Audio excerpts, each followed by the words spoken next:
back to Beerfield Fantasy Football. Waiting for the music to outro slightly here so you guys can hear me. I got you. All right, well, thank you so much for tuning in, guys. We're back here, part 4, time for the NFC North. We got full-on jerseys here if you're watching on YouTube, and I'm guessing that our guest at home probably has his jersey on as well. I am Nick Sparts. Across the table from me is Dan Thury. At Thury BFF. What's up, guys? To my left is Christopher Hopper. At Hot BFF with 2 P's, and joining us on the phone. We've got Dynasty Pat from FFD 260. He just launched a redraft podcast with them. What is the title of that? We're actually just calling it the Redraft Podcast. We're keeping it simple and creative. Yeah, we're going to try to give each episode a title. We just released the first one. We're going over kind of our guys, talking about quarterbacks and wide receivers. But no, I'm sufficiently lathered up in my Honolulu blue and silver butter right now, ready to discuss a little Lions and a little NFC North. All right, fantastic. A couple social media shout-outs before we go ahead and jump into the beer preview. You can follow us on Twitter, Instagram, and on Untapped now, at BeerfieldFF. You can submit to the Dynasty Listener League by emailing beerfieldfantasy@gmail.com with one of 3 things. Liking us on Facebook, Beerfield Fantasy Football, subscribing to our YouTube channel, Beerfield Fantasy Football, or leaving us a review on iTunes and taking a screenshot of any of those 3, emailing it into the inbox, and we'll get you entered into the Listener League. We'll be doing a drawing for that in a couple of weeks. Anything else we want to shout out today? Yeah, 2 other things. Absolutely go like and subscribe to the YouTube channel. We are doing a trial run for something we're going to be doing in season where we are taking these full-length podcasts and we're dividing them up. So if you just want to listen to an individual team or something like that, that'll be there. We're going to release them on off days throughout the week. So be watching for those. If you're maybe listening to this at work and get distracted and missed a team or something like that, it'll all be there for you. And then the other thing is merch. Dan has the hat on. You should turn towards the wall. No, the other wall. Look at her lacquer. I know. Look at her lacquer. Yep, a little more. There you go. We got hats. We got shirts. If you're on YouTube, you can see Dan trying to figure out where the camera's at. You'd figure spacing's hard. All right. And only other thing I was going to say with the YouTube channel, we're going to try to do segments in a way where we can reference the specific segment. So if you're ever like, hey, go listen to, say, for example, the Bears breakdown when we're talking about Mitchell Trubisky in a month or so, it'll just be easy to go onto YouTube, go to that playlist, grab the Bears breakdown, and be able to listen to that 10, 15-minute segment. So that's something we're going to try to do to make it a little easier for you guys to go check back stuff in the future. And more digestible. So if you're pooping and you want your Beerfield fix, it's there for you in a nice poopable link. Oh, perfect. Beerfield presents Poop Length. And with that, I need a beer preview. Beerfield presents Poop Length Podcast. Oh my God.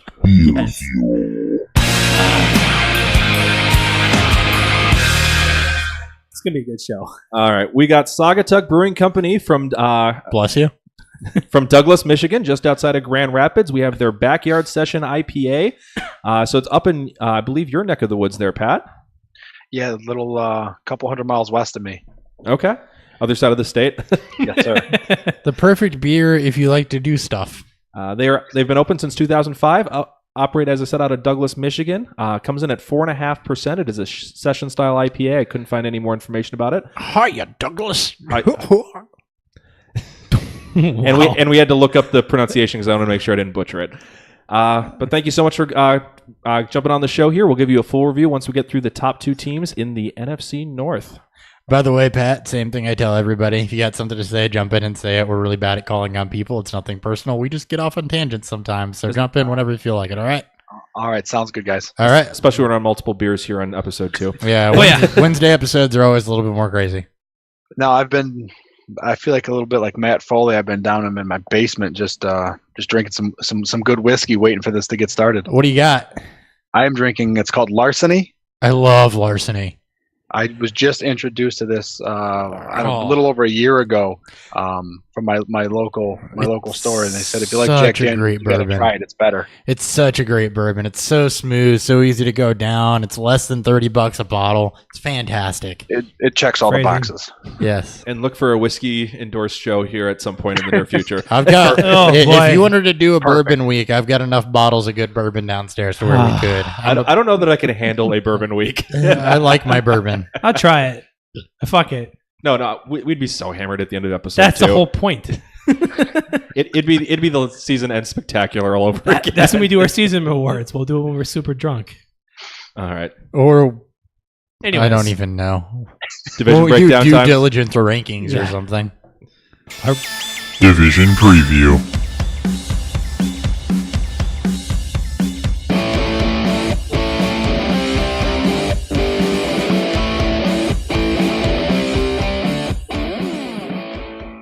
All right. We got some homerism involved in this episode. A lot of it. to get this rankings just this way.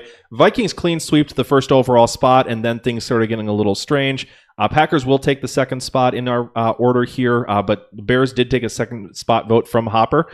There's a reason we don't have any the Packers represented on this show. we're very anti-Packers. We're friends with one of them, and he's enough. Yep. Oh, Ben.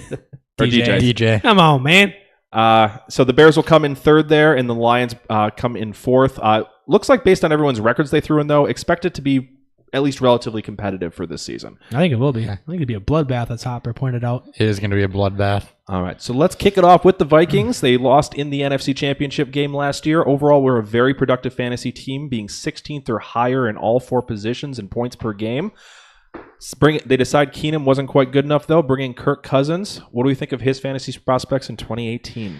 I love his fantasy prospects in 2018. To me, him and Matt Stafford are the two most consistently underrated quarterbacks for fantasy in this league. Cousins' ADP right now is 705.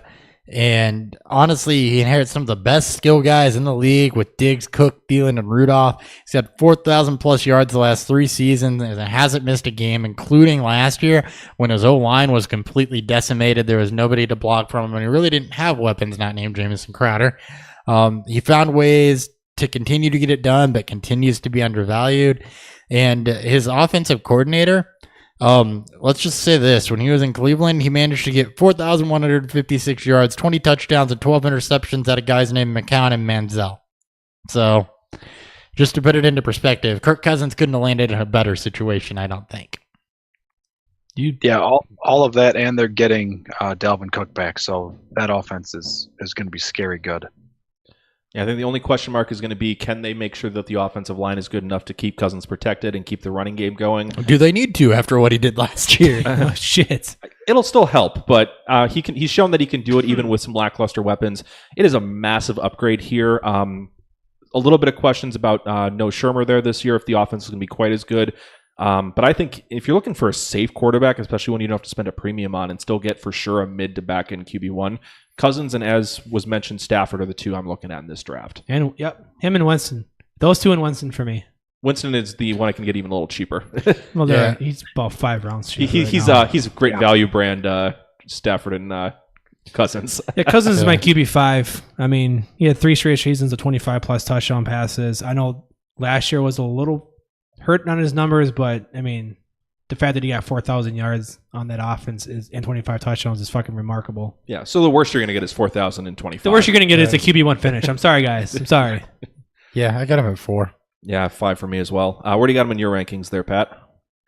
He's definitely a guy I'm going out and acquiring. I actually have shares of Cousins and Stafford in almost all my leagues across the board, Dynasty or Redraft. So he's not a top 5 guy for me, but I'd probably top 8, maybe around that 7-8 range for me. Stafford I have a little bit higher.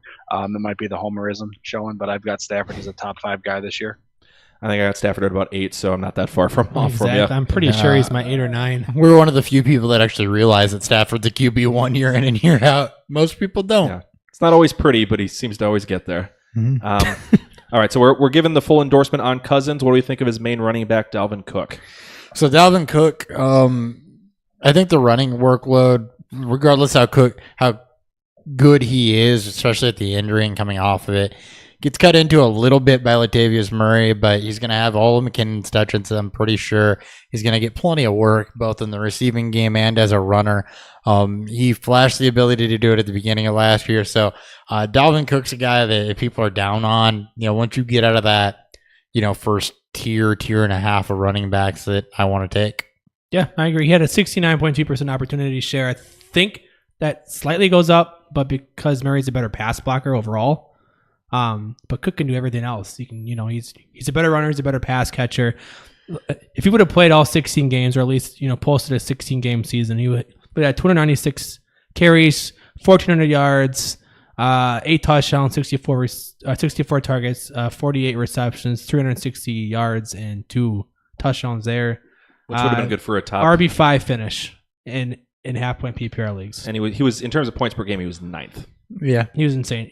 He was leading the league in rushing before he got hurt too. So yeah, so they were leaning on him as a feature back. I mean, a full workload. I think outside of the Pittsburgh game and the game he got injured, he was over 20, 25, at least over 20 carries every game, and he was on pace for that against the Lions. I think he had 13 before he got hurt. And that was early in the second half. The week after I traded for him. So I mean, he's all reports, he's looking good. Coming out of the OTAs, going into camp, I fully expect him to be ready to go. Day 1, week 1, and expect the same as they did last year. Lean on him. He's going to get his 15, 20 plus touches every game. All right. And so McKinnon did end up going and signing with San Francisco, so he's no longer there. So it leaves just Latavius Murray as kind of the only other running back standing. I personally don't see him as any real value on his own outside of maybe a desperation type flex play, but he's got to be arguably a top 3 handcuff in the league right now. Yeah, I'd say he is. I think he's a top end handcuff, and I think that, to your point, he's not relevant enough to stand alone, but he is relevant enough to pull Cook back a little bit. You also got to remember that during those games when Cook was playing, Murray really wasn't. I think was he injured coming into the season? No, it was McKinnon who was mainly getting the work. Oh, it was McKinnon that was mainly that was mainly getting the additional work. So it's just something to keep in mind there. But yeah, I would expect Murray to end up taking those touches this year because I don't think they want to give 30 touches a game to Cook. They probably want to keep him in that 20 to 25. It really depends. Not with the injury. Yeah, it just really depends on the game flow. I could see him being around 250 carries, though, with another... Cook? Yeah, 30 to 40 receptions. He's my 12 right now, so... He's my 8. 9. I'm super high. I fucking love Dalvin Cook this year. Yeah. Top 10. I've got him in my, right around the 8-9 range for me. Yeah. Yep. Yeah, he's kind of one of the last few guys where it's just like 100% rubber stamp. I'm not even going to worry about it. He's going that high too. He's going 201 is his ADP at the moment. That's good. Yeah, there's 8 or 9 running backs taken in that first round. It's nuts. I would absolutely love him there. All right, moving on to the receiving game where I think this actually even gets more fun. You got Adam Thielen and Stephon Diggs taking up the top 2 spots there. 11th and 14th in points per game last year. Which one are you preferring coming into 2018? Either. Either? No shit. I want one of them. Can I have one? Either. Diggs is injured a little bit more, so I would probably say Thielen, if anything, based on that. They're both good route runners. They're both at gaining separation. Thielen can work downfield. They both know how to work themselves open. Cousins will utilize both of them, I think. I actually think he utilized Crowder more. Well, not really, though, because Crowder was 55% slot share in 2016, but then he played outside most of last year. And that's because they were so desperate for And weapons. that's because they were so desperate. So I don't know that positioning of those receivers matters. So I think as long as they're open, and I think they'll both be open plenty, I'll have plenty of opportunity. So really, to me, that's a kind of what they were last year, what we projected them to be last year, what Demaryius Thomas and Emmanuel Sanders have been, what Michael Crabtree and Amari Cooper have been. It's kind of a back end 1, high end 2, A and B. It was based on ADP. I can get a Diggs before Thielen, but they're both 3rd round picks. Diggs is 311. Thielen is 304. They're both going in the 3rd round. I mean, I think they're both going to command 125 plus targets. I think so too. And just given with all this offense is going to be balanced in terms of his throwing and running, and the fact that they're going to be in the red zone a shit ton, Diggs gets my nudge because he's fantastic in the red zone. Where Thielen, I think he'll regress positively in terms of that. But I think he had 17 targets, only 5 receptions in the red zone, where Diggs was catching everything. When you look at what Cousins has used, though, I think Diggs is probably the more comparable to Crowder. In terms of creating separation, he's an incredible route runner. Yeah, he's insane. If you go look at the reception perception for Diggs, it's just bright green. I think that's just why I'm so split on these two, is because, and in a good way, and it's because I love Diggs. I love the prospect of Diggs, but he's gonna, he'll miss a game. Known to miss games. He'll miss one game or get banged up. I like them both. All right, jump in, Pat. Say I'm a little higher on Diggs. He was a guy I actively went out and acquired in one of my dynasty leagues last year, or this offseason, I should say. So I'm a little higher on Diggs. I think again the red zone targets and the touchdown, just looking at last year's numbers, 8 touchdowns for Diggs, 4 for Thielen. I like touchdowns. So We all do. I will take touchdowns over the receptions, even in a PPR league. So give me the guy that's gonna find the end zone. Yeah, actually, in my rankings, I have it that way. Diggs is actually my 12, and Thielen comes in at my 18. I'm the same. I got Diggs 12, but I got Thielen 14. I think they're both extremely safe in this offense. Yeah, both top 20 guys. Diggs a little bit higher for me. Yep. All right. I have it the same, but the other way. Thielen's 12, Diggs is 14. Okay, so we're all pretty similar there. We all love them both. And they're both in kind of a tier of wide receiver, too, that's just like you could pick your poison. And again, way too early rankings. I haven't projected anything out. That's a field pick. That may change. All right. I just want a quick touch on Laquan Treadwell because it sounds like he is running with the ones, kind of. He was. Rumor was it was Stacey Cooley running with the ones until he got hurt, and then Treadwell got in. So it's not even. So with the whole Kendall Wright thing too, he seems to be pretty much buried. Well, and I honestly don't know how interested I am in. You know that Cousins can support 2,000-yard receivers. He's done it before, and he can support the tight end. I don't know how interested I am in a third receiver, though. Yeah, unless they re-sign Randy Moss at 22 years old, I don't think he supports 3 receivers. No, I don't think he does either. So I think that it's going to be. I mean, Cook obviously is going to be an option. I love the outlook for Rudolph, who we'll get to in a minute, and Thielen Diggs. I'm not interested in a third wide receiver there, though. Yeah, I think this team kind of ends up pretty similar to the Steelers in last episode, where you just know who's good, and you're not really that worried about anybody else. Yeah, nobody else has proved it. I was gonna say, looking at the depth chart, there's Thielen, there's Diggs, and then there's a bunch of question marks and a whole lot of nope, avoid. Just a bunch of guys. And 3 undrafted rookies. Exactly. Jake Weineke. You are such a truther. I am a Jake Weineke truther. All right, and let's hit on Rudolph here. He was 10th in points per game last year. Where do you see him with Cousins, who has historically just fed his tight end, whoever it was? Where was he last year? 10th in points per game. It's probably going to be about 6. Yeah. If I had to, where do I have him ranked at? He's my 8. He's 7. on 702 ADP. 6. Hey, I remember where I had him ranked. Yeah. No, I'm right there with it. You look at what Cousins did with Jordan Reed historically, the fact that Rudolph is a proven pass catcher, he's a proven move tight end, and the red zone reindeer, he established that before he established anything else, which, I mean, Reed's double-digit touchdowns with Kirk Cousins. I mean, I know that doesn't translate specifically, but if you want to talk about a guy that I like as a red zone target, Rudolph. He had 14 red zone receptions, which is second among tight ends. 8 total touchdowns last year. I'm assuming Jimmy Graham was the only one who beat him. Oh, of course. I think he had like 10. Because he 11. only got thrown to in the red zone. Yes. Right. We'll get to him momentarily. All right, Pat, what do you think of Rudolph? I like him. Like him as the top 5 tight end this year. Ooh. Love it. There you go. Yeah, I like Walker and Olsen slightly more, but he comes in just behind them for me. Yeah, it's actually exactly 2 people that I have that push him to 6 for me is Walker and Olsen. It pains me to say this, but I'm high on Kyle Rudolph this year. I don't want to, because I don't want to see what he's going to do to my Lions, but I like him, and I got him as my tight end 5 this year. I'm a Bears fan, so I feel you. Yeah, this is We're excited. I don't want to talk about the Bears. I might just mute for that one. All right, well, you still got to through another team first, too. I think you may have This more is a issues team with. that we're all going to feel gross about. Before we get to good, the Packers can't wait. Before we get to that, quick Bo, what are we projecting for the Vikings this year record wise? I had 11-5.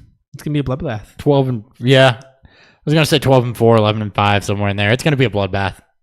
Yeah, 11-5. Yeah, I also had 11-5. Those NFC North games are going to be fun to watch. Every one of them. Yeah, the people who are like, they're going to go 13-3 again. I'm like, you're out of Yeah, your mind. no. Not in this I mean, division. they might, but I would be real surprised. I'd be surprised. All right, moving on to the Green Bay Packers. They do get Aaron Rodgers back. We've picked them to finish second in the division.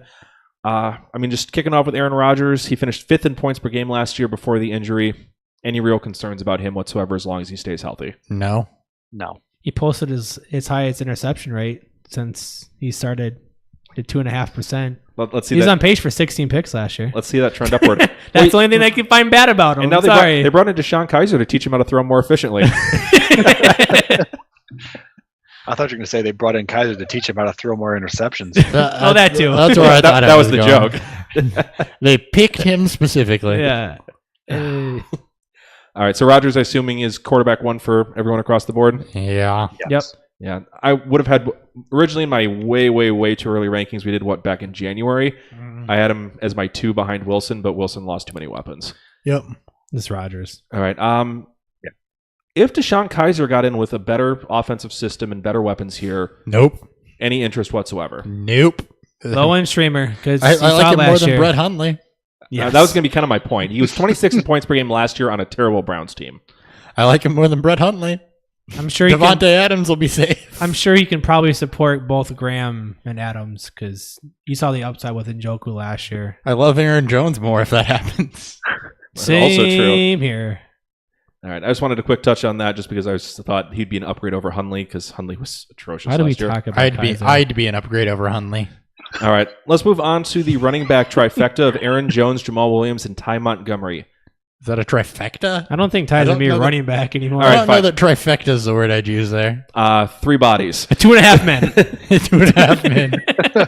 All right, who's your favorite out of those 3? Aaron Jones. Aaron Jones. Aaron Jones. Love it. We're all chalk. So, Maybe. and is it because he's got the most upside, and you just, if you're going to hit, you want to actually have it be worth I something? think he fits better with Rodgers. He was 2nd versus base front, 5th versus light. He may be their early best option. I think he's got the most Eddie Lacy to him with that big BMI and that ability to run against whatever you put in front of him. He's 2nd in breakaway run rate, 7.5%. I mean, he's going to take advantage of those opportunities, and he did a lot of his work with Rodgers. I mean, Shout his out first player few weeks, profiler. always.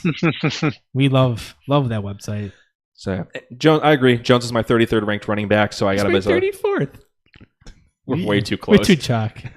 Hold His ADP on. is 709. I'm wholly unprepared for those rankings. That's so. fine. Jamal Williams is 902. You got to get yourself some spreadsheets. I have him. It's in front of me. 37. All right. Yeah. I mean, and Williams, I think he may actually get the first shot because I think he's the best blocker. But even if he won the job, I'm not sure that I'd care. I so badly want Jamal Williams to be good. I really do. Why? Because I like his story. I like his work ethic. I like what he's done. I like, Wasn't he the one who got kicked off the BUI team for drinking? and he got Yes. BYU, Fitting and he fitting got, for this and it was podcast. for drinking and having sex. Okay. So that's why Who you else love his did that? story. Wasn't there a basketball player that did that too? I don't probably. Yeah, that was Jimmy all of Fredette, the, right? No. Louisville Cardinals. That was all of the Louisville team. That's right. Mormons. I don't think there's Mormons in Kentucky. Anyway, No, I'm an owner of Aaron Jones and Ty Montgomery in a dynasty league, and I'm actively trying to get Jamal Williams just to complete the trifecta. But I'm secretly hoping they move Ty Montgomery back to the slot and just let him run wild. they need to because I don't believe in Geronimo Allison, and right now I think Jimmy Graham's their 3rd best receiving option. So do you think they move Cobb outside? I think Ty plays outside, and I think they just fucking run with Cobb and Ty at times. They could do that too. I think so too. And then you let Jamal Williams and Aaron Jones handle the work. Jamal Williams is a good enough receiver. I can also see Ty just fucking dying off Aw. until I know that sounds bad, but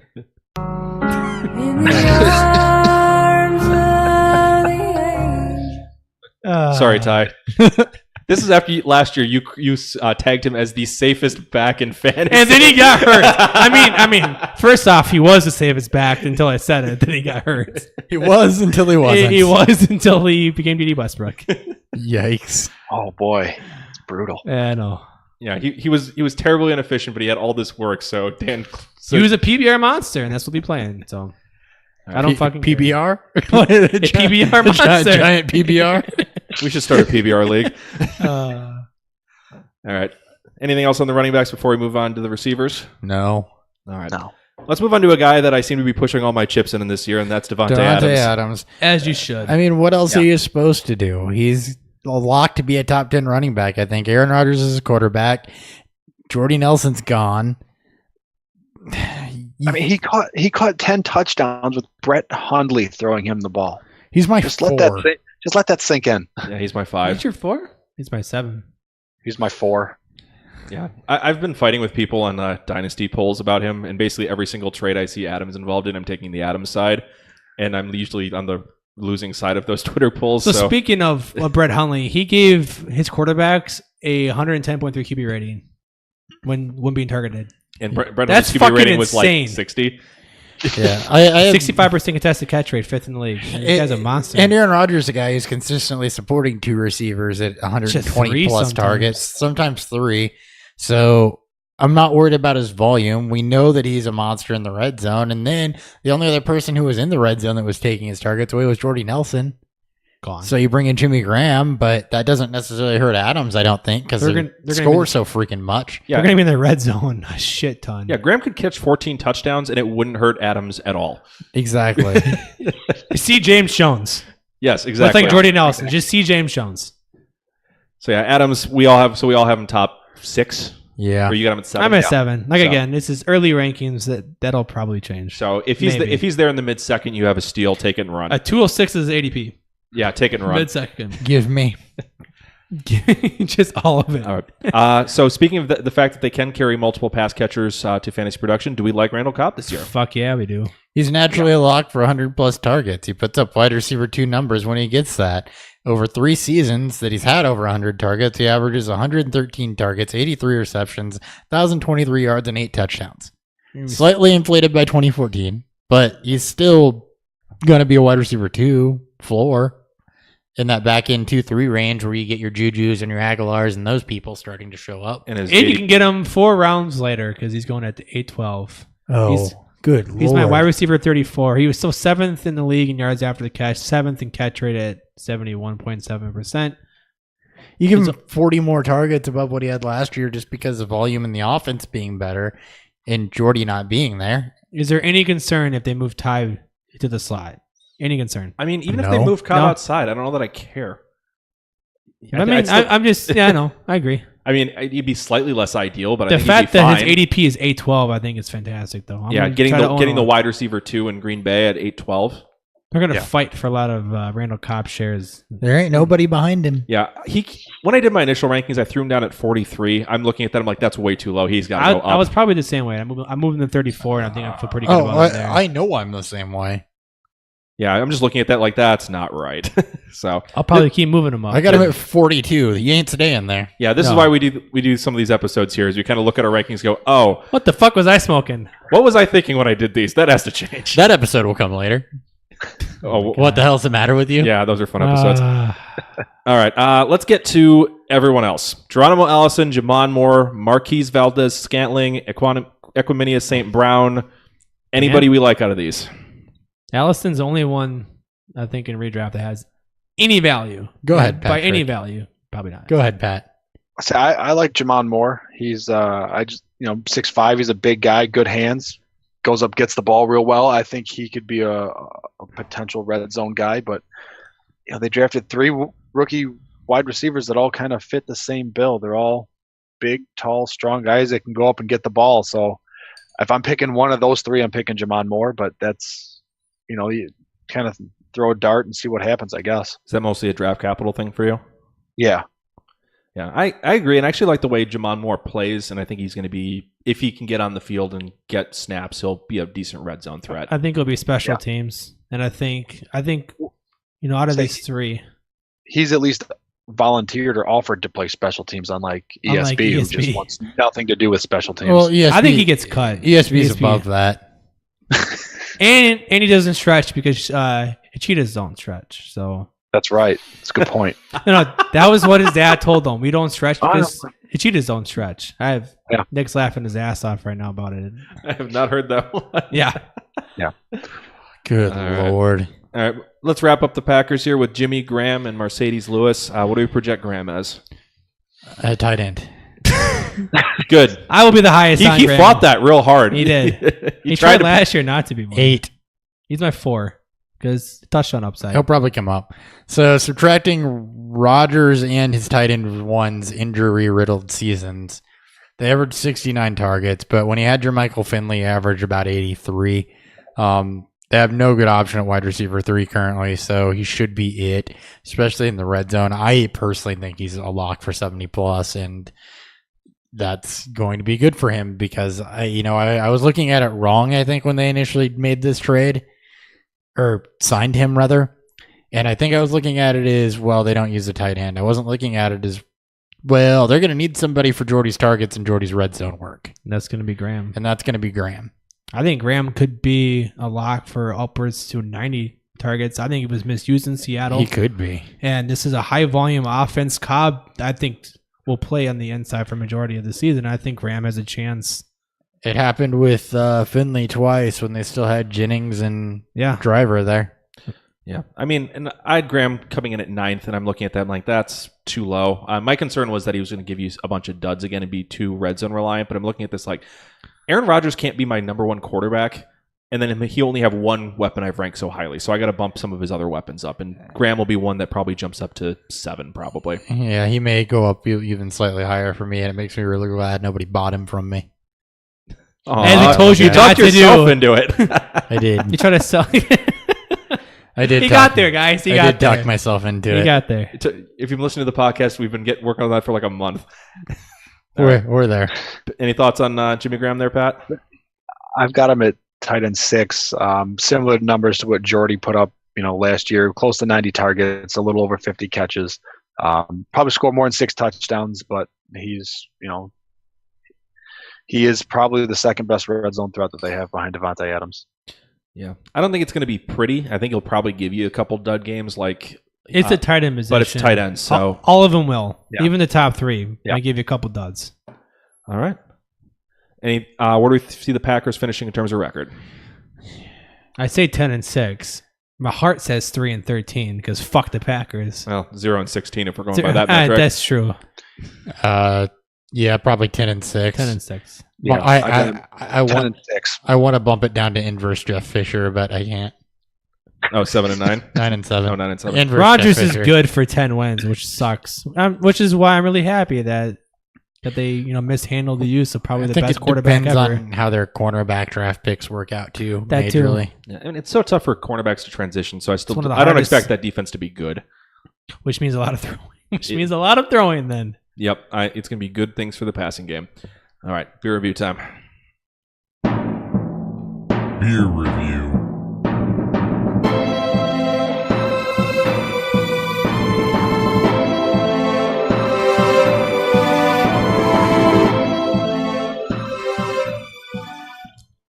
All right, what do you guys think of Backyard Session IPA by Saugatuck Brewing Company? It's a session IPA.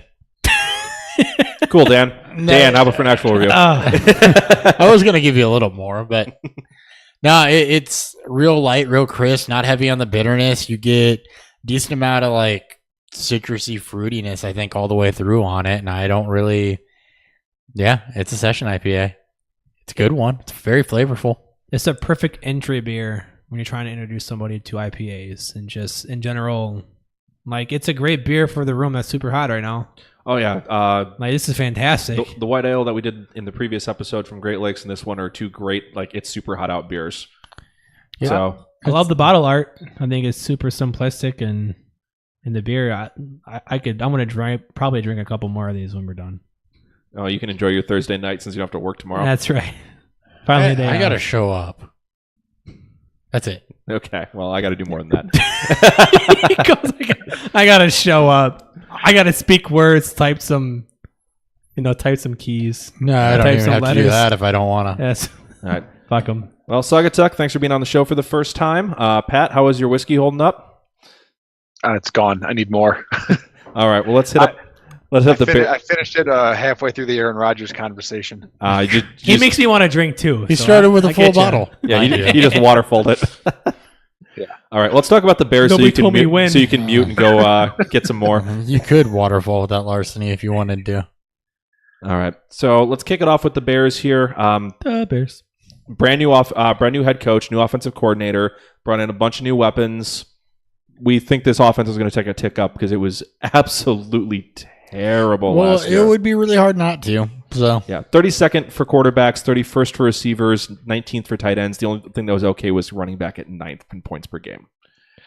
So, what do you think of Trubisky's going to do? Is he going to jump up from his last in the league ranking at quarterback. Oh yeah, he'll be a streamer. I think he gets enough volume for that. I still think that the running game is going to be a big-ish part of this, but he'll definitely jump up. I think he's in high end, not a high end. I think he's going to be like, he's one of my favorite streamers. I've been talking about him, I think, almost all offseason because he's one of my main dynasty buys. I think the offense becomes a lot more balanced. You're going to see a lot more usage in guys like Cohen, Robinson, Miller, Burton, guys like that, which means great things for Trubisky. As long as he takes that step up, because he's still a little bit on the unknown. Only 12 starts at college and 12 starts last year. Yeah, and you don't really have a deep track record on Nagy or Helfrich in the NFL. Yeah. So you kind of got to take it with a grain of salt, but expect that, with what the Chiefs did with, Nagy coming out of Andy Reid's tutelage, that it's going to be better, but just temper that expectation. He's not going to jump up and be like a top 7 quarterback. Don't expect, the Rams. A lot of people want to paint the Bears as the next Rams. Just don't expect Trubisky to take that leap like Goff did, and even Goff struggled against better opponents last year, which Trubisky's going to face too. And when you look at Goff's overall numbers, I think that's probably fair. But I mean, yeah, he was 3,800 yards and 28 touchdowns. I'd have to look. Yeah, if he gets anywhere even close to that, that'd be a probably pretty successful sophomore campaign for him. Definitely. I have him as 20th in my rankings, so he's kind of if in Superflex, I'd love to have him as a back-end QB2. In single quarterback, he might be if quarterbacks kind of go as a run, I might grab him as a second streaming candidate. I've got him at 18 right now. So he's my 23, and that's just because of the streamer depth this year. All right. Pat, did you mute us, or do you got some opinions on Trubisky? No, I'm still here. I've got him as a back-end QB2, kind of that 20-22 range. A lot of questions on the offense, a lot of new weapons.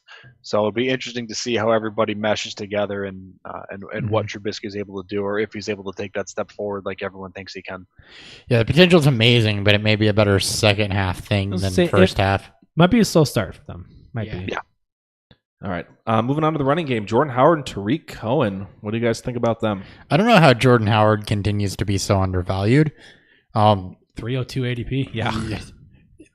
2,000-yard seasons, over 4.1 yards a carry on a terrible passing team with moderate receiving work. You had the offensive line that was beat up last year, long missed time, sitting missed time. Whitehair was playing out of position. They went off and did a little bit to solidify that. He had very poor coaching last season. Game scripts weren't great. He still managed to be 4th in breakaway, 14th in breakaway rate, 14th in evaded tackles, 10th in yards created.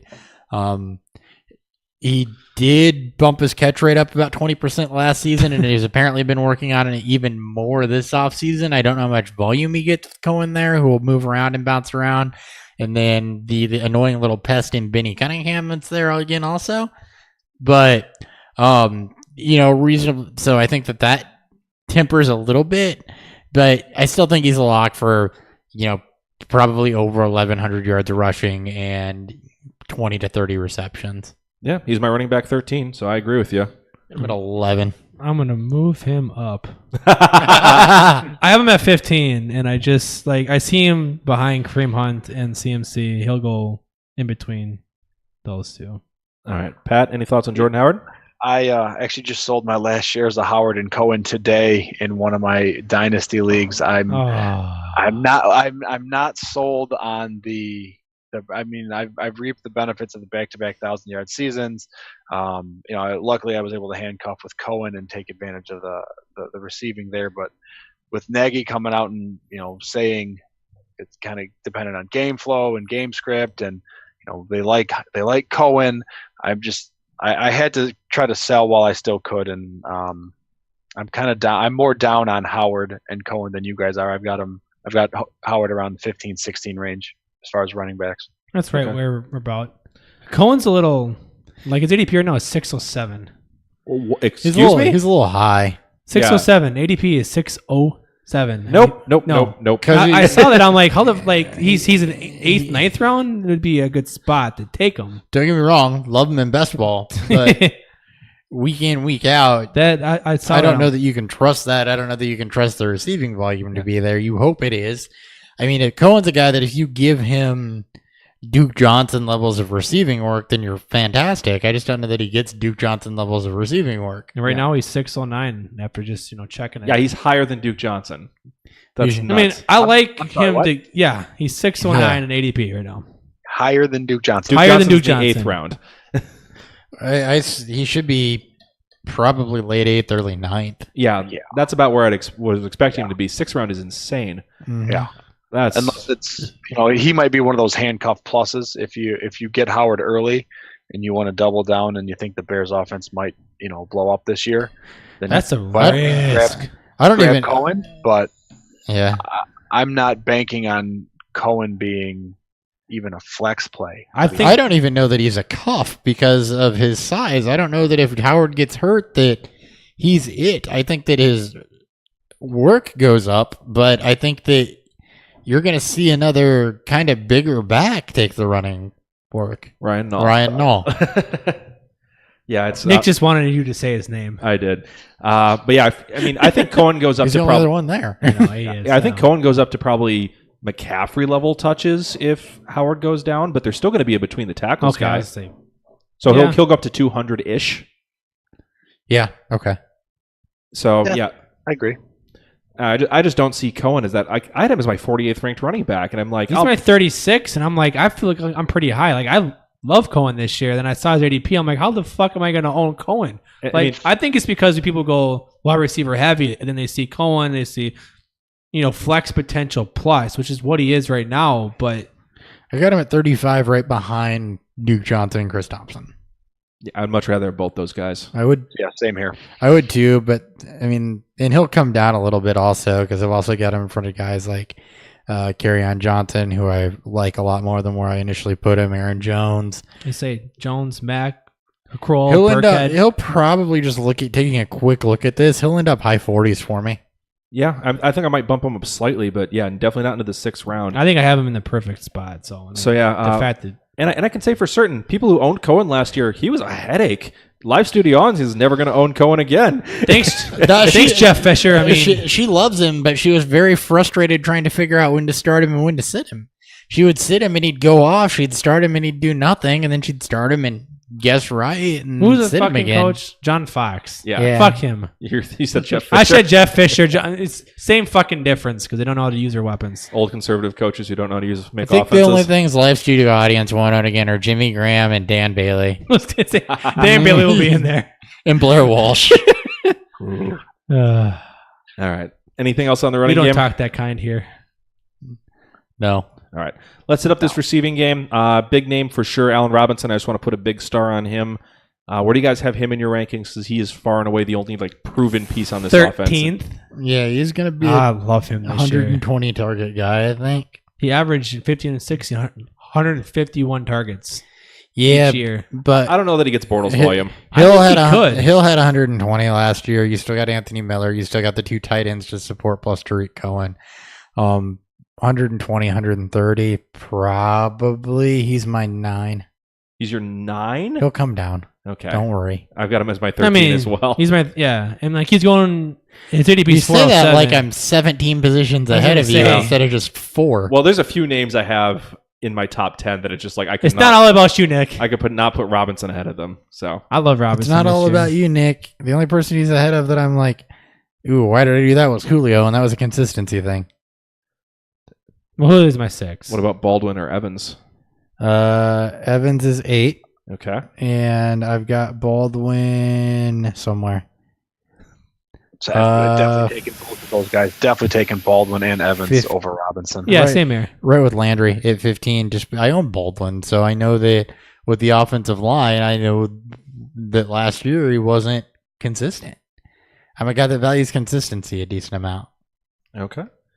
Anything else on Robinson, Pat? You got any feedback on him? So I've got him at wide receiver 17 in Dynasty and a little bit lower in redraft just because of the uncertainty coming off the knee injury, new quarterback, new system, wide receivers, first year with a new team don't generally produce all that well. So I'm not as high on him as some other people might be, but he's definitely an upgrade over anybody that Chicago's had in the last few years.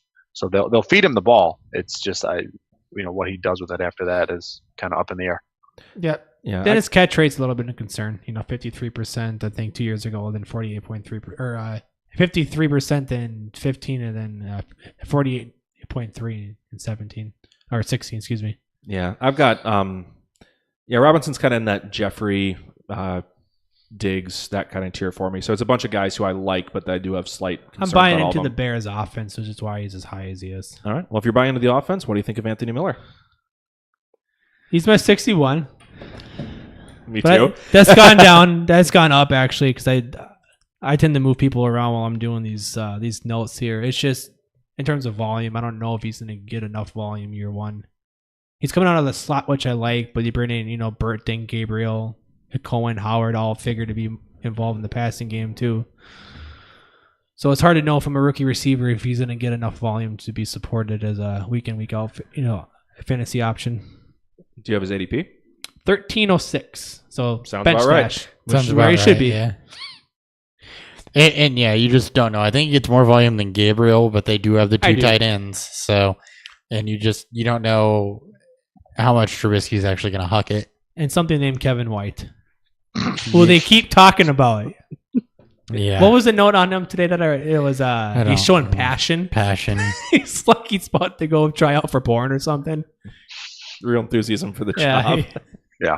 shows passion now after 4 years. Until he breaks himself again. Yeah, in Yeah, 3 so- games. Hey, he's getting the Devontae Parker treatment. Yep. All right. Anything on Gabriel or White before you wrap up wide receiver? No, we just talked about White and Gabriel. Meh. Yeah, we tried that last There's year. not enough targets to go around. Yeah. Just a big resounding meh. I like that. Yeah, All right. Trey Burton? Meh. it's my Plus? 10. He's my med plus. I don't I don't like his ADP. like his ADP, which What is is why his I don't ADP? like him. 7-11. So he's going 4 picks after Rudolph? People like him. That's, I like Trey Burton. I don't like the value for him though. No. I thought maybe he'd go double digit rounds because new offense. No, Shaheen. people are pumping him up, and people Yeah. forget Adam Shaheen exists and is a better blocker and plenty adequate pass catcher, and he's freaking huge down in the red zone. yeah, He's gonna be- we're hyping up a player who's had 6 career touchdowns. And had 31 receptions last year. Yep. I mean, they're going to eat into each other, and it's too much to where I think Trey Burton's going to be a top 10 tight end. He's 14 for me. Yeah. So this pairing is Pittsburgh plus. So it's 2 guys who are going to eat into each other. They're both more talented than the guys out in Pittsburgh, respectively, but they're going to hurt each other, and it's going to make them painful. I still think Burton's going to get enough usage. I mean, they paid him, his contract. He's going to be used. Like, they're not just going to put him off to the side. I think Shaheen's going to be a red zone threat. I think he's going to cut into his touchdown numbers. I think Burton could be more of a Jack Doyle in terms of you could see a fair amount of receptions I and don't even yards. think he gets the volume to be Jack Doyle. Yeah, Doyle had 110 targets last year. In that role, I'm not saying he's going to be Jack Doyle. He might be has George a Kittle. chance. or George Kittle. Yeah, he's my 9. So It's Kittle? just who else is Or going to be? Burton? no, Burton. Burton's my 10. He's my 14. I don't like the ADP. I don't like how I high hate you'd the have to ADP. go to get him. And I don't like as of right now anyway, I don't like the fact that he's there with Shaheen. You don't think he could be, Travis Kelce had 120 targets last year. I know that Burton's not Kelce, but Burton could be what they want in what they want to have, like he had, in Kelce in Kansas City. So he could get 95 targets, 90 targets. Yeah, Burton's not Kelsey. They have a better true number 1 receiver in terms of a prototypical guy in Allen Robinson versus what they had in Kansas City. They actually have a second wide receiver. They actually have a second wide receiver. They have Cohen is going to be the Hill replacement. They have a third wide receiver. It's They just a question. had a ton of draft capital and a ton of talent, but can't stay healthy. And then you have Adam Shaheen, who's better than any second receiver tight end they had in Kansas City. So the long answer, no. You mean to tell me Adam Shaheen's better than Niles Paul? I was going to say, Is that Demetrius who's in Harris. Kansas City? I don't remember. That's who it Demetrius was. Harris. Demetrius Harris Yeah. and Niles Paul. Yeah. Paul. Yeah, We're I thought both Niles there. Paul Forget was about in Niles Washington. Paul. He is now. He is now. All right. Anything you want to go on Burton there, Pat? They're paying him tight end 1 money, so he better produce like a tight end 1. I've He got ain't him at gonna. 10 overall. I mean, getting $32 million over 4 years, so they brought him in for a reason. I can't imagine they're going to just run a bunch of two tight end sets and not throw him the ball. So I expect him, Chicago to get him involved and try to get a little return on that investment. I can actually see, a fair amount of 2 tight end sets. No, I think from them too. I With think he's going to be heavily involved. Outside. I have him ranked as a tight end 1. It's just I know we all do. I don't. No, I don't. I see. Well, 2 of us do. 3 of us do. Excuse me. I see him as an 80 to 85 target guy, not 110 target guy, and that's a big difference. Well, no, yeah, I agree there. All right. What do we think the Bears are going to finish at? I put 9-7. I've been saying dark horse team all year. I'm sticking to it. I want to believe you, but I don't think 9-7 gets it done as a wild card in NFC. No. Yeah, it won't. Nah, I think you're probably right on that. I threw him down at 8-8, and I think it's most. I still think there's growing pains with the offense. I think the defense is going to be very, very good. I do think the defense will be very, very good. What about you, Pat? What do you think?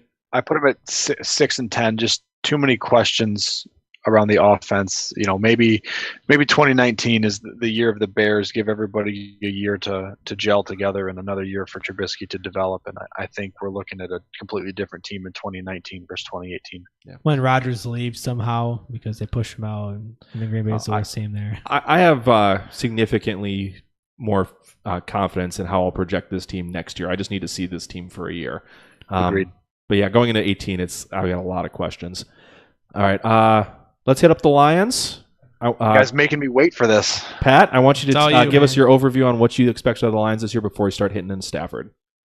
Well, the NFC North is going to be tough this year, so I've got them at 8-8, which really pains me to say that when I went through the schedule. Now, I put this together before Edelman. The news of Edelman came out, so I'm hoping his suspension is upheld and the Lions don't have to worry about Julian Edelman. But I think that might bump them up to 9-7, which I will gladly take. But I'm expecting big things out of the Lions this year. They went, I've got Stafford as a top 5 quarterback.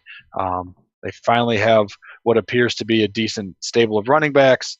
They're getting Kenny Galladay back. They finally got rid of Eric Ebron. And please, I don't want to talk about Ebron anymore. So I like what they've done on the offense. They've bulked up that offensive line. They brought in, Ragnow. They've got Decker back healthy for a full year. The biggest question mark I have with the Lions is defense, and specifically the secondary. They have Darius Slay and really nobody else. I would have liked to see, one of those picks a higher pick spent on a cornerback, but Tracy Walker in the 3rd round probably not gonna get it done, at least this year. But I'm expecting, at least fantasy wise, big things out of the Lions. Real football wise, another kind of ho hum 8-8, 9-7 kind of year, miss the playoffs, and everybody in Detroit goes home unhappy. Who was that tight end that they just got rid of again? No, not doing it. Darren Fells? Darren Fells is the correct answer. I did not drink enough larceny to talk about Eric. All right. That's fine. We'll save that for the AFC South episode. Where do you got Matthew Stafford coming in your rankings, Pat? I have him QB 5. I think this is the year. I mean, he's been a top 7, 9-ish guy. I think one year he was QB 15, but he's right on the cusp. I think the emergence of Marvin Jones last year, a healthy Kenny Galladay for 16 games, and you know what you're going to get out of Golden Tate. I think those 3 guys plus a reliable tight end, plus Johnson, Riddick, Blunt. I think the combination of those 3 put him in the top 5 this year. I'm pretty close to I got him at 7. I do not see a reliable tight end on this roster, though, so I'm not quite sure where you're pulling that Luke from. Wilson. Or Michael Roberts. Michael Roberts. Yeah. I've got him at 7 also. I think that he's, like I said when we talked Vikings, I think that Stafford is probably the most consistently underrated quarterback. I own him in Dynasty. He always finds a way to get it done. He slings it. Because of that defense, he does have to throw a ton. He's got the weapons. I like Blunt. I like Johnson. They still have Theo Riddick. I like Jones, who showed that he can be a true number 1. Golden Tate's always productive. So I like a lot of what they have on the offense. So, yeah, I call him Mr. Overlook. He finished with 17.1 points per game last year as the QB7. I think he posted his 2nd career lowest interception rate. It was below 2. Third time he's posted above a 5+ touchdown rate, which he's done 2 in the last 3 years. You're talking about consistency. The guy gets it done. No, he's a little, he takes shots. He was 20, finished 6th in, interceptable passes at 26. And he had 36 danger plays, which was good for 5th. But when you get a guy like Stafford who's going to sling the ball a lot, you got to take the good with the bad. Yeah, I think you know what you're going to get with Stafford every year, and the investment I think the Lions have made in the offensive line is going to be hopefully seen more in the running game than the passing game, because we've seen what he's done the last probably 4 or 5 years. Really putting a lot of eggs in the Kerryon Johnson basket, hoping he's the answer, because we've burned through a lot of running backs here in Detroit. And the last good piece about Stafford, you can pick him up in the early 10th round. 9th round. Oh, he bumped up? He was 10.04 last I checked. He is 9.08 right now. All right, so he's slowly rising, but in the 9th round, that's still a steal. Yes. All right, Kerryon Johnson, the rookie coming in. What do you guys think of him?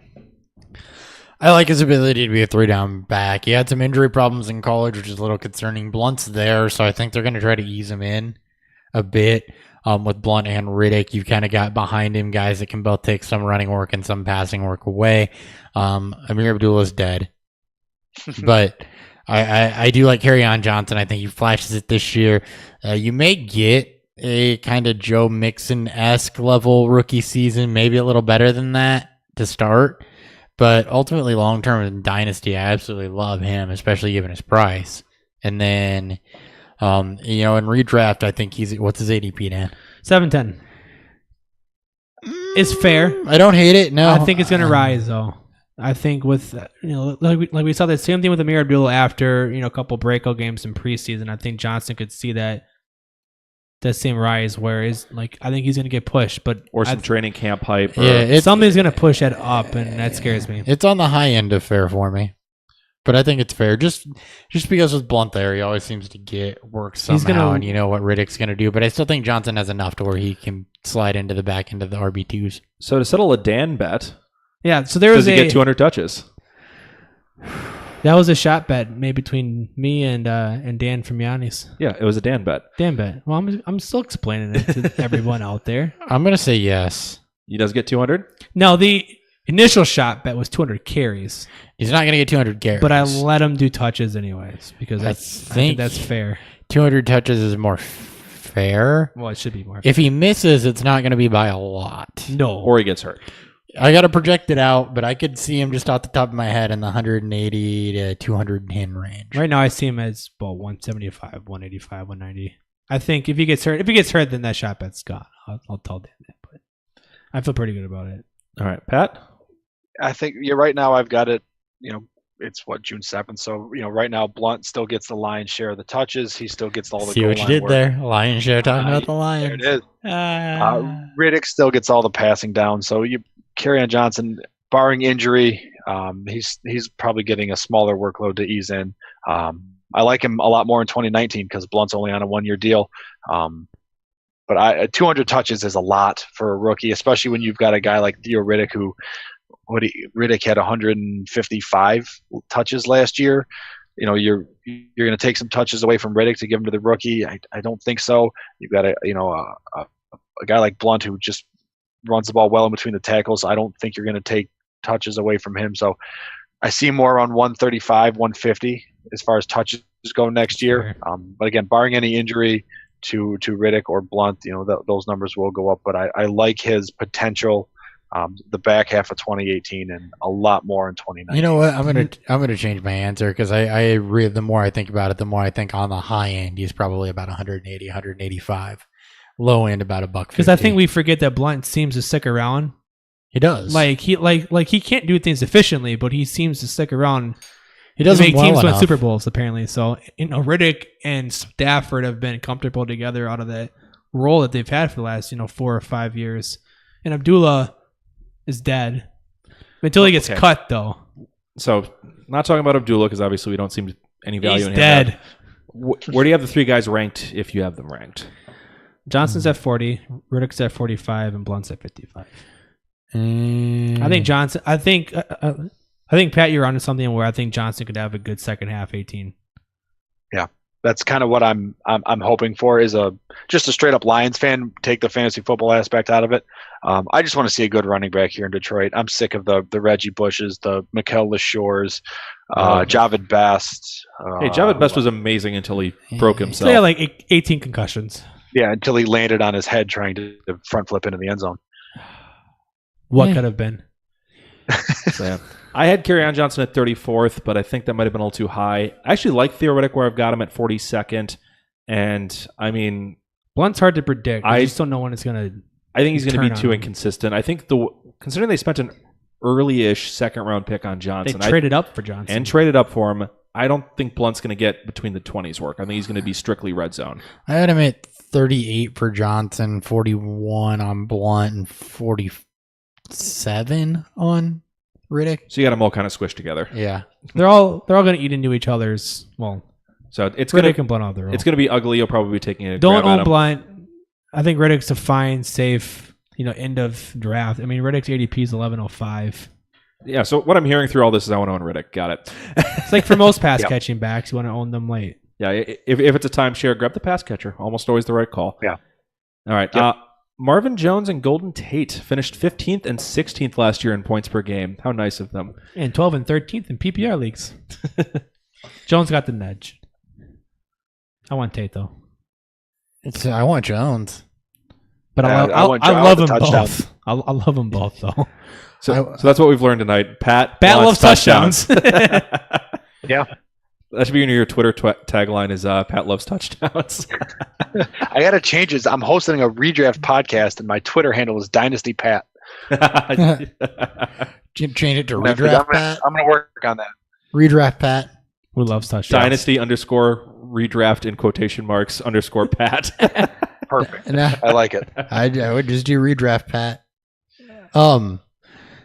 Yeah, I'm on the Marvin Jones side. I think Tate's consistent, but I think Jones flashed more upside while still being consistent. So he was fantastic.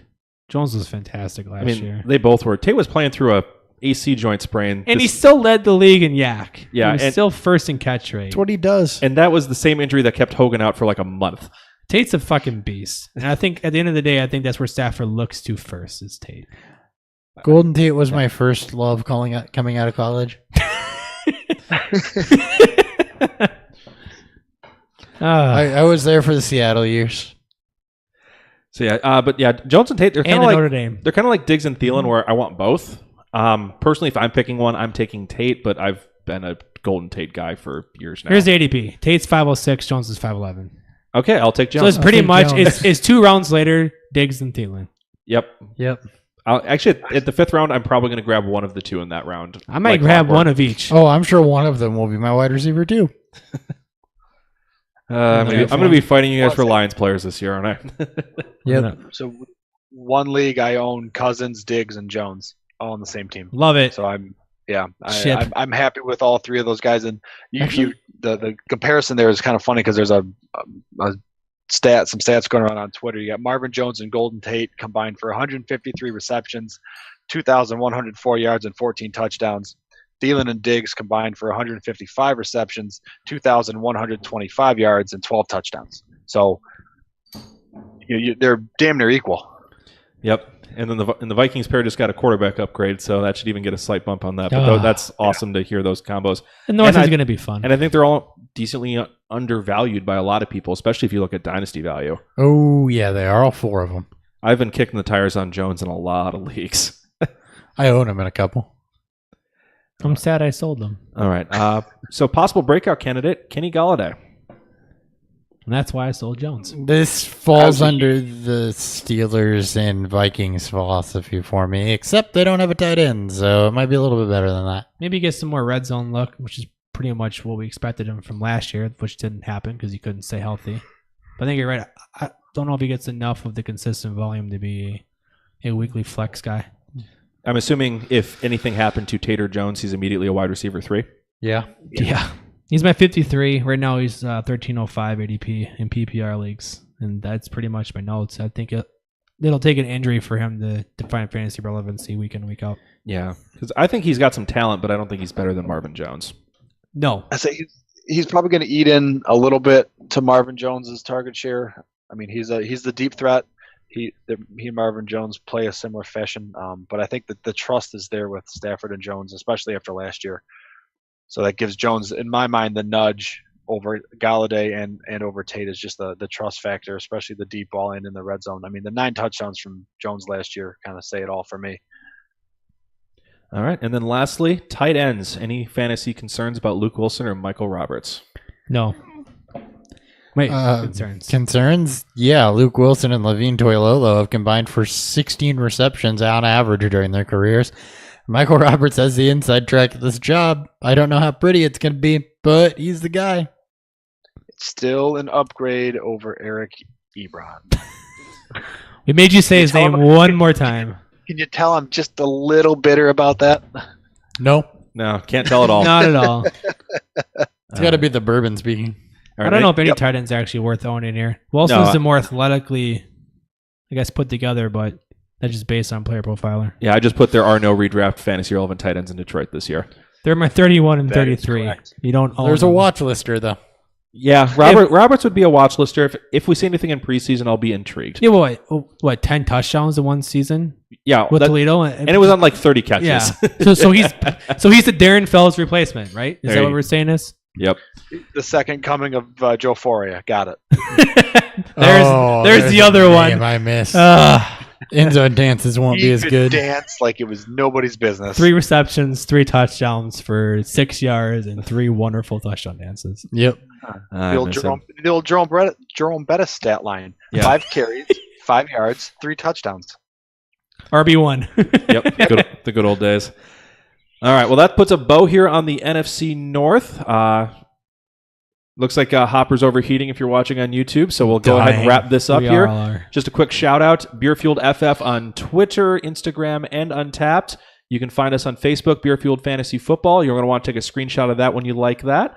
You can find us on YouTube, Beerfield Fantasy Football. You're going to take a screenshot when you subscribe. You can find us on iTunes. Take a screenshot when you leave us a review. Take those 3 screenshots, email them to beerfieldfantasy@gmail.com. And you just got 3 entries into our Dynasty Listener League that will be kicking off here in a few weeks. So go ahead and listen back. I believe it was the Dynasty Buy Low episode for full details on that. Sure. As Hopper's just yawning. Cool. It's late. All right. Well, thank you, Dynasty Pat, for getting on the show, or are you going to change your Twitter handle now? I'm thinking about it. I'll probably have to, though. So right. Next time I'm on the show, it'll be a new Twitter handle. All right. Well, Damn. by the time this episode airs next Wednesday, you won't be able to find him on Twitter. I mean, they're going to have to Damn it! I really got to think this through. fix the graphic. Yeah. And I love tight ends. Well, whatever it is, we'll make sure to follow us on Twitter. I love tight end. Not to be named later. I'm not talking about. I love Eric Ebron lover. All right. Well, whatever it is, we'll make sure to tag him on Twitter. Follow us there at BeerfieldFF. Individually, I'm at Nick Sparts. Dan Thury across the table from me. At Thury BFF. And falling asleep in the captain's chair is Christopher Hopper. At Hot BFF with 2 B's. We'll catch you guys next time on Beerfield Fantasy Football. See ya. Later. Peace.